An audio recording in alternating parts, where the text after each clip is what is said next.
Bonjour à tous et bienvenue dans ce nouveau Swiss Bliss. Nous sommes le 17 juin 2022 et c'est presque la fin du monde. Les taux ne font que monter, même la BNS s'en mêle. Tout est en train de chuter et particulièrement, pas particulièrement, mais également en Suisse.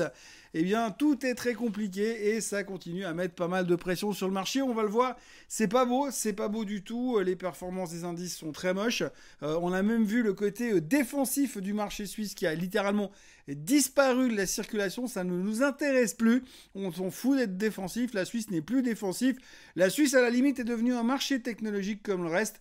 D'ailleurs, la plupart des titres techno, les quelques technos qu'on a en Suisse sont faits, bien entendu, laminés, un peu à l'image du reste. On a eu une brève lueur d'espoir durant le milieu de la semaine, puisqu'on a cru un moment que finalement la hausse des taux de 0,75 basis points, enfin 75 basis points qui a été annoncé par la Fed mercredi soir, nous donnait un signal de fort comme quoi le marché allait lutter contre l'inflation, mais entre le moment où Powell a annoncé la hausse des taux et le lendemain matin, il s'est trouvé que déjà, enfin ce matin pour être très précis, les gens ont commencé déjà à flipper, on se dit « Oh mon Dieu, la récession arrive, la récession est à nos portes et c'est fini ». Et donc du coup, la Suisse s'est fait littéralement massacrer.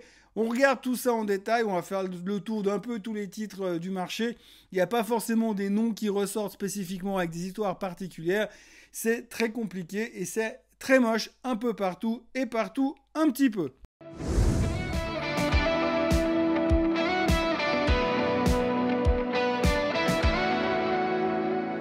Alors tout d'abord, on va regarder rapidement les performances de la semaine. Alors il n'y a pas besoin de faire un dessin. Vous voyez sur le SMI, on a 100% des titres qui ont tenté leur chance, 100% des titres qui sont dans le rouge cette semaine, avec la palme qui revient à Partners Group, suivi de Sika et Crédit Suisse.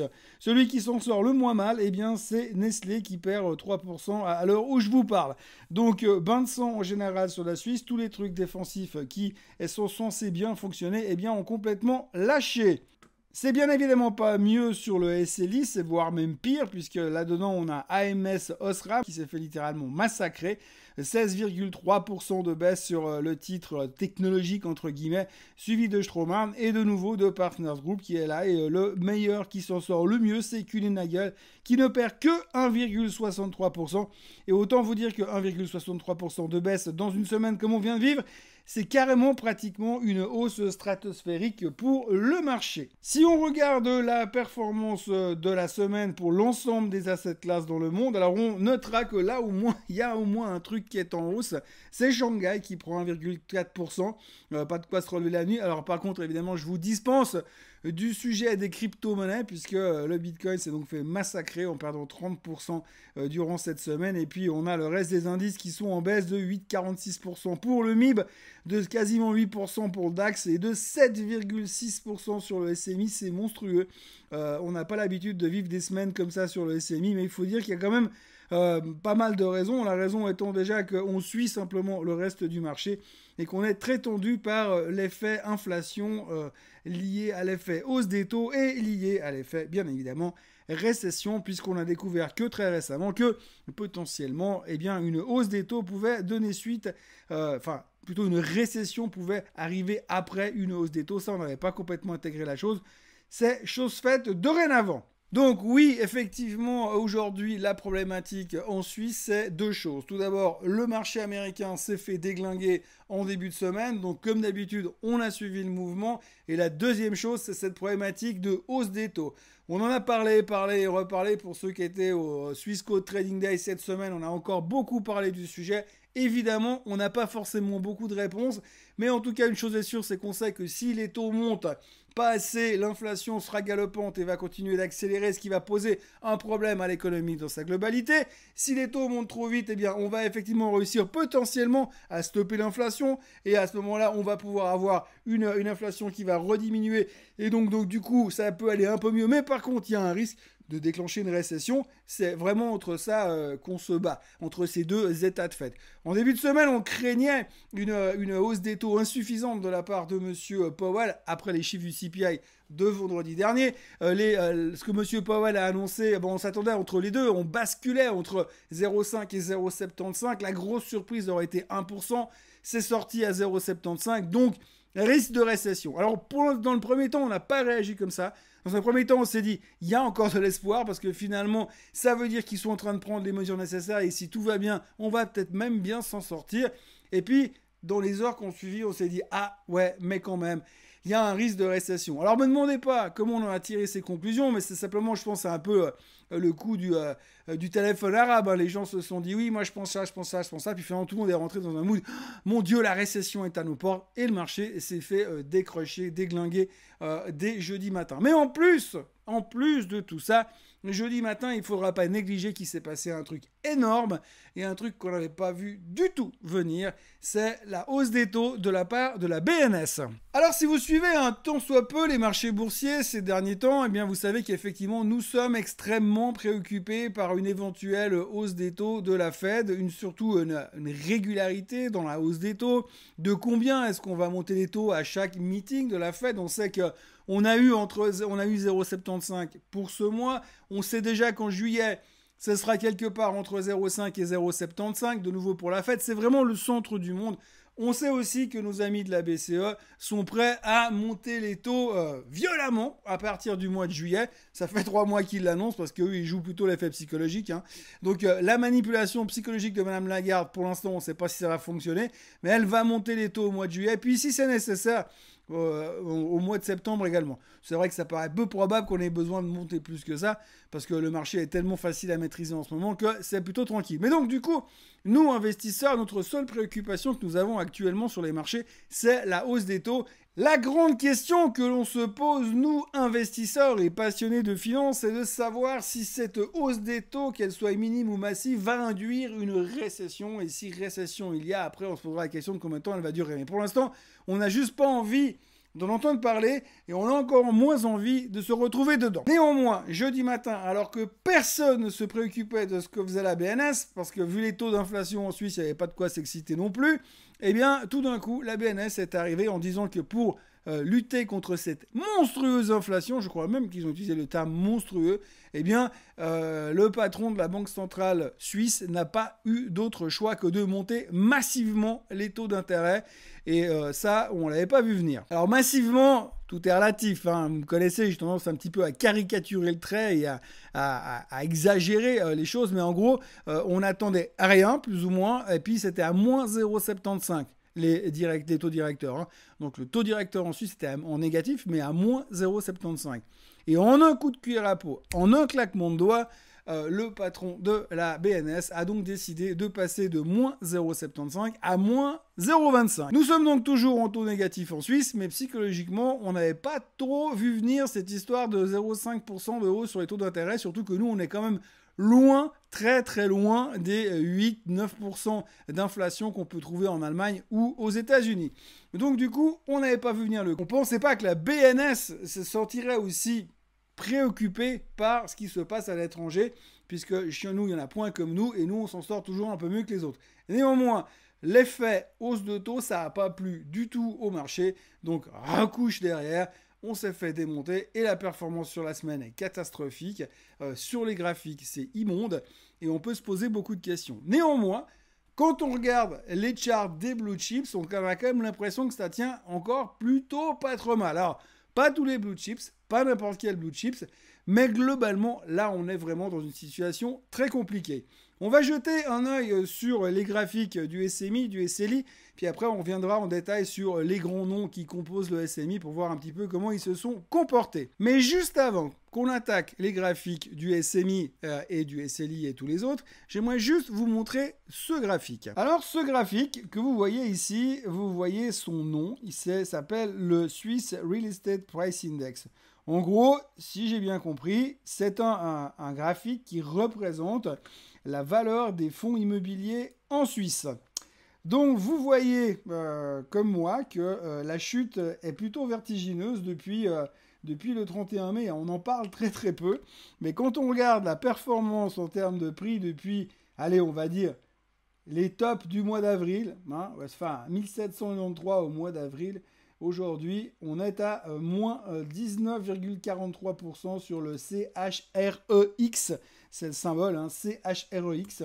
Et donc, on voit quand même qu'il y a une espèce de dégagement massif sur certaines valeurs qui sont censées être des valeurs plutôt sécurisantes. Alors je vais pas vous mentir, hein, techniquement on est revenu évidemment pile poil sur les lows du mois de mars 2020. Alors pour les gens qui suivent le mieux le marché, vous devez normalement vous souvenir de ce qui s'est passé en mars 2020. En tous les cas, cet indice s'est fait littéralement massacrer. Alors potentiellement, ça ne veut pas dire qu'il faut se ruer dessus pour racheter les fonds immobiliers, mais ça veut aussi dire qu'il y a surtout des gros dégagements et des gens qui sont en train de se mettre cash tout simplement, peut-être par aussi effet de vase communicant, puisque les taux sont en train de remonter et on se dit que peut-être c'est mieux de commencer à dégager du cash pour l'instant. Alors là, si on croit à cette réflexion, ça voudrait quand même dire que les mecs ils étaient peut-être un petit peu plus au courant que d'autres avant. Enfin je dis ça, je dis rien, parce qu'évidemment on sait bien que les opérations d'initiés et les gens qui sont mieux informés que les autres, ça n'existe pas en Suisse. Non, ce n'est pas le même indice que je viens de vous montrer, c'est notre bon vieux SMI. Alors lui, le gros avantage, c'est que pour l'instant, il n'est pas encore retourné au point bas de mars 2020, puisqu'on en est encore loin. Le point bas de mars 2020 était à 8266. Aujourd'hui, on est encore à 10 441, donc on a encore un petit peu de marge. Mais vous voyez, cette chute quasi verticale qu'on a enclenchée sur le SMI depuis quelques jours, ça paraît quand même un tout petit peu tiré par les cheveux, parce qu'on n'a quand même pas l'impression qu'il y a des aussi mauvaises nouvelles que ça. Mais enfin, le bain de sang est sévère. Techniquement, il n'y a plus grand-chose qui nous retient. J'ai envie de dire que logiquement, il devrait aller chercher quelque part en dessous des 10 000.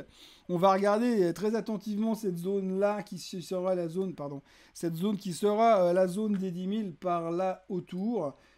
Si on va par là, psychologiquement, il y aura peut-être des points d'entrée. Je ne sais pas si on va y aller dans un premier temps directement, mais ce sera un point à surveiller. L'autre point à surveiller, c'est l'extrême bas qu'on a fait ici en novembre 2020, qui se situe à 9500. Donc ça correspondrait plus ou moins à cette zone qu'on va essayer de déterminer en se disant pas à faire du très très pointu, mais je pense que dans la zone des 9500, 10 000, quelque part, on va essayer de se retourner. Mais enfin, pour l'instant, c'est mauvais. La BNS pense qu'il est temps de monter les taux. Et ça fait très peur à tout le monde. Évidemment, comme le SLI est pire que le SMI en termes de volatilité, c'est pire aussi. Mais globalement, j'ai laissé les flèches que j'avais commencé à dessiner la semaine passée. Donc, j'avais dessiné ces deux flèches qu'on retrouve ici, bien sûr. Hein, tac, et l'autre dessous.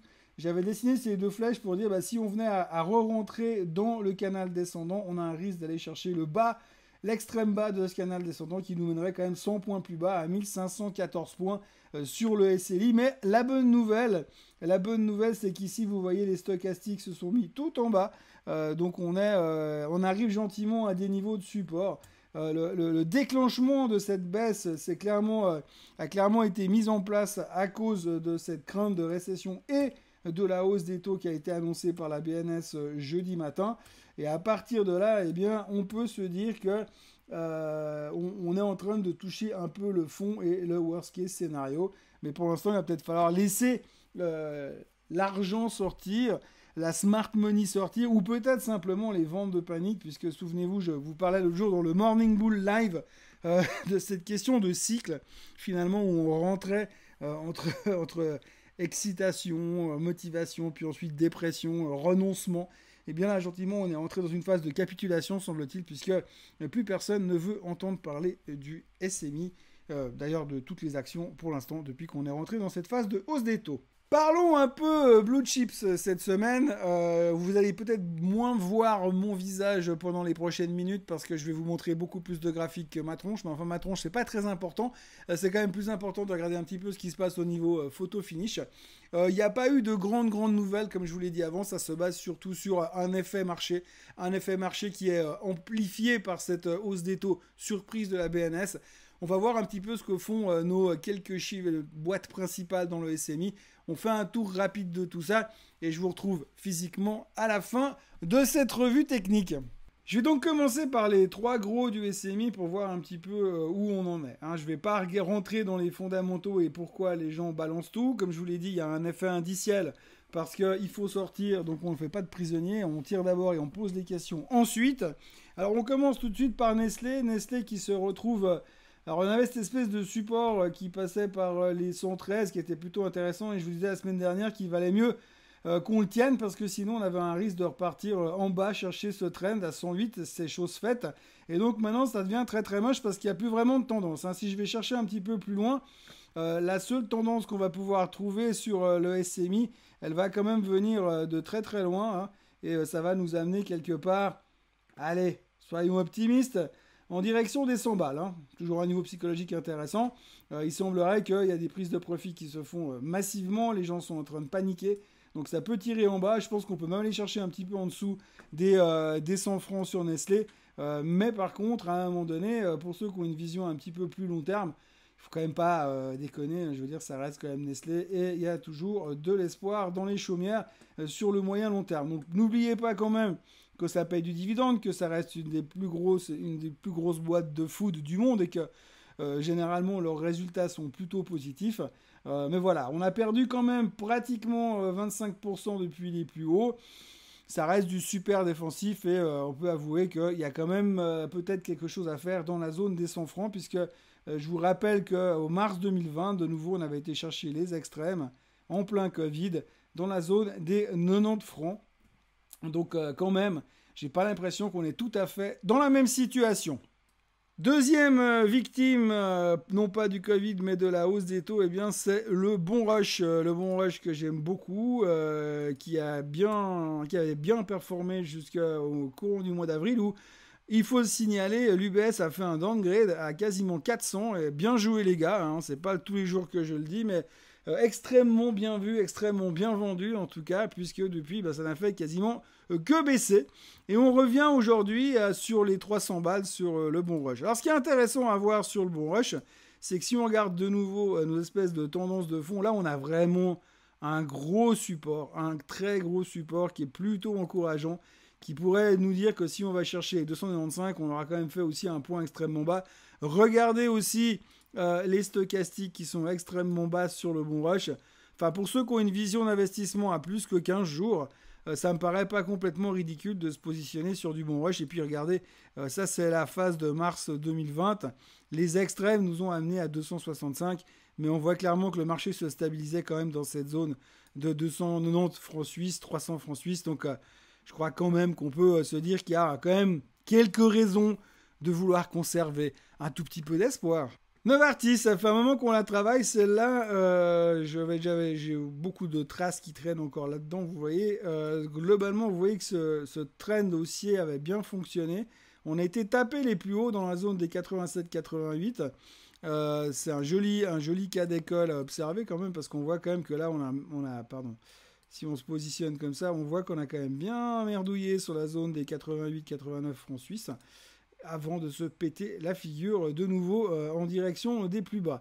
Alors, on peut aussi aller étendre ces tendances en se disant qu'on a cassé la moyenne mobile des 200 jours jeudi, et on va aller directement, je pense, autour des 76 francs suisses.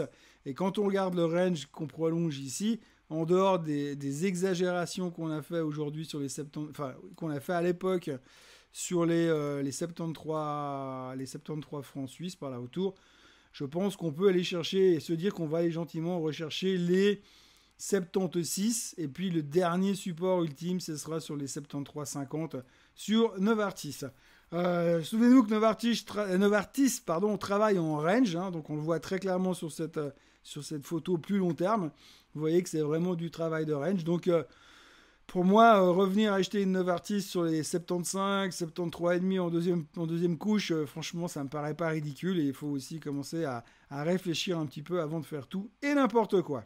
Après les pharma et la food, on va passer par une assurance que j'apprécie tout particulièrement, la Zurich. Alors là aussi, hein, la Zurich, eh bien, elle avait tout pour bien plaire et tout pour bien faire. Là aussi, on a corrigé massivement. Je pense que c'est clairement exagéré par rapport aux résultats qui ont été publiés déjà, mais c'est pas grave. Alors la Zurich, elle a un gros avantage, c'est que c'est quand même la boîte qui donne un super dividende. Donc plus vous l'achetez bon marché, plus vous touchez un gros dividende. Donc profitez des soldes et repositionnez-vous sur la Zurich si vous n'en avez pas. Moi je pense que franchement, là aussi, hein, je veux bien croire qu'on va monter les taux en Suisse, mais je pense pas qu'on va monter à 14% sur les taux directeurs de la BNS. Et je pense qu'à un moment donné, il y aura aussi quelque chose à jouer. On peut envisager, bien sûr, des petites exagérations hein, sur la Zurich qui pourrait venir nous chercher ce point de support ici en baissant encore une quarantaine de francs, mais ça me paraît aussi là aussi vachement exagéré, sachant que les stochastiques sont déjà vachement basses. Puisque nous sommes dans le domaine de la finance, on est obligé hein, donc bien sûr de parler de l'UBS. Alors l'UBS, eh bien, un peu à l'image de tout le reste, c'est le bain de sang. C'est étonnant parce que c'est vrai que dans ces derniers temps un peu troublés, on avait quand même vécu une période assez intéressante pour l'UBS puisqu'elle avait toujours bien tenu ce support hein, qui passait à l'époque par les 16,24 et puis encore récemment un petit peu dans la zone des 17,40 et puis on a tout fait exploser. Là aussi, hein, ce qui est assez rigolo, c'est qu'on sait quand même que, empiriquement parlant, quand les taux sont en train de monter, c'est quand même plutôt positif pour les banques. Mais pour l'instant, c'est positif pour personne parce qu'on craint la récession. On l'a vu aussi sur le graphique du marché immobilier au début, qu'on est quand même dans une situation pas évidente au niveau économique. Et donc, cette crainte-là qui fait que l'UBS est en train de lâcher. Mais encore une fois, vu la qualité des résultats, on peut s'attendre, si on continue encore quelques jours dans cette phase d'exagération, de retourner sur les 14, mais à un moment donné, il faudra aussi se poser des questions. Alors, je ne dis pas que buy the dip, c'est la solution. Hein. On a déjà vu ces derniers temps que le concept de buy the dip, ça ne marche plus. Et ça marche d'autant plus parce qu'on est dans un bear market. Et puis, dans un bear market, eh bien, c'est toujours plus difficile d'aller acheter sur faiblesse.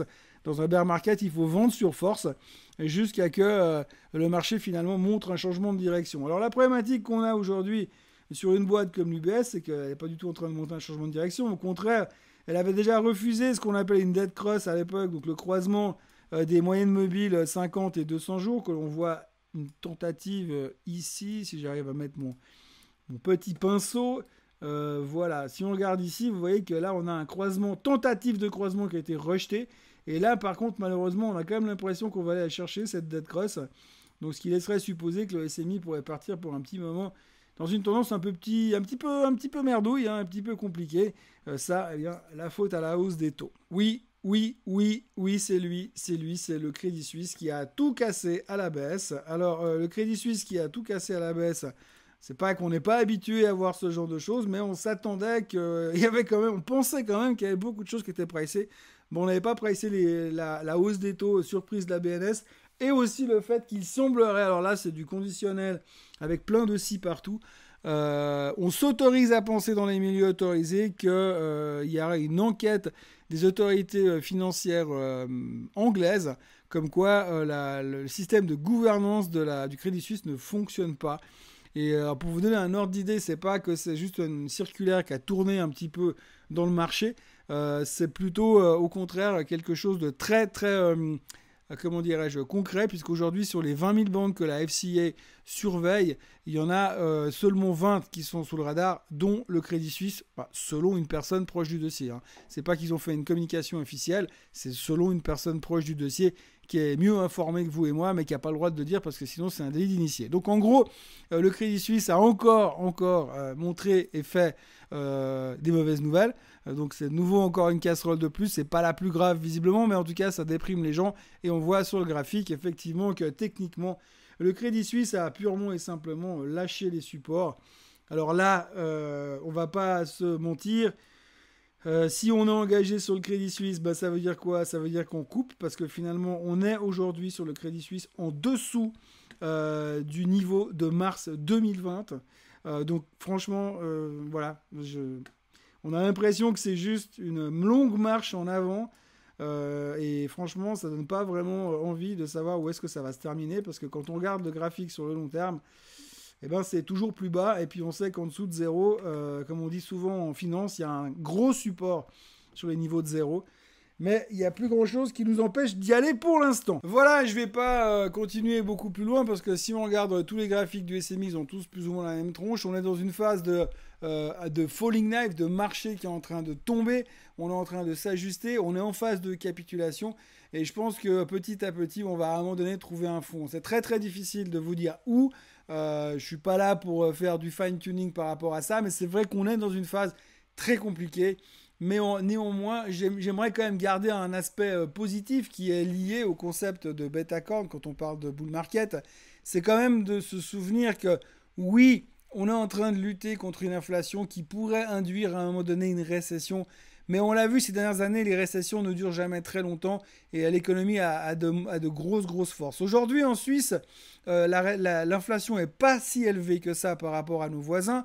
La hausse des taux, peut-être qu'en fait on a la BNS qui est pas behind the curve mais qui est ahead of the curve, c'est-à-dire qu'eux ils anticipent un peu plus que l'on fait les Européens ou que l'on pas encore fait les Européens et que l'on fait les Américains. Donc on est en train de se dire l'inflation n'est pas encore au top, donc on commence déjà à mettre un coup de frein pour l'empêcher de partir trop vite et peut-être que c'est finalement une bonne solution. Donc si on va dans cette théorie-là, ça voudrait dire que peut-être on pourrait éviter la récession parce que finalement la BNS aurait fait ce qu'il faut par rapport ou par opposition à ce que font les autres banques centrales du monde et que peut-être aujourd'hui on arrive à des niveaux sur certains titres qui étaient des niveaux de rêve pour acheter il y a encore quelques mois en arrière, quelques semaines en arrière. Souvenez-vous quand on était à 400 sur le Bon Rush, quand on était à 89 sur Novartis, si on vous avait dit que vous pouviez en acheter 10-12 francs plus bas, vous y aurez jamais cru. Et pourtant, on est de nouveau là. Donc il faut profiter aussi de ces occasions où le marché revient pour essayer de se repositionner puis de se dire ok, peut-être qu'il y a un truc à jouer sur le long terme. Mais de nouveau, si on parle de trading, ça va être très difficile à trouver le bon moment pour mettre le doigt dedans. C'est un peu comme si vous avez une Rolex en or qui est coincée derrière une moissonneuse batteuse. Pour réussir à rentrer la main à travers la moissonneuse batteuse pendant qu'elle tourne pour aller attraper la Rolex qui est derrière, eh bien, il faut s'appeler flash, il faut être très rapide, sinon ça fait très mal. Donc pour l'instant, il faut faire très attention, attendre un petit peu que les choses se calment. C'est vrai que cet effet hausse de taux de la BNS, on ne l'avait pas vu venir, on l'a pris comme une claque dans la gueule, et là, on va devoir digérer un petit peu les choses ces prochains temps, parce que je pense qu'il y a pas mal d'analystes et pas mal d'économistes qui vont devoir se remettre en question sur la stratégie de la BNS, qui était encore une fois un coup sûr, quasiment une certitude de la part des stratèges et des économistes. Ils n'allaient rien faire. Eh bien, tout cru, patate crue. Voilà, nous sommes donc le 17 juin. C'est une sale semaine. Néanmoins, j'aimerais vous souhaiter un excellent vendredi, un excellent week-end. N'oubliez pas de vous abonner à la chaîne Suisse Côte francophone. Je répète encore une fois, je l'ai déjà dit dans le Morning Bull plusieurs fois, que le jour où on atteint 25 000 followers sur cette chaîne, eh bien, je me raserai la tête en direct. Les gens de Suisse Côte, ils veulent faire ça carrément dans leur pub à Gland, en direct. Bref, on verra ça pour le futur. Néanmoins, n'oubliez pas de vous inscrire, n'oubliez pas de liker cette vidéo, et puis passez un excellent week-end. Moi, je vous retrouve comme d'habitude le lundi matin, à la même heure, même plus tôt, pour faire un nouveau Morning Bull Live, pour célébrer une nouvelle semaine qui commence et l'approche des vacances d'été. Une très bonne journée à tous. Bye bye.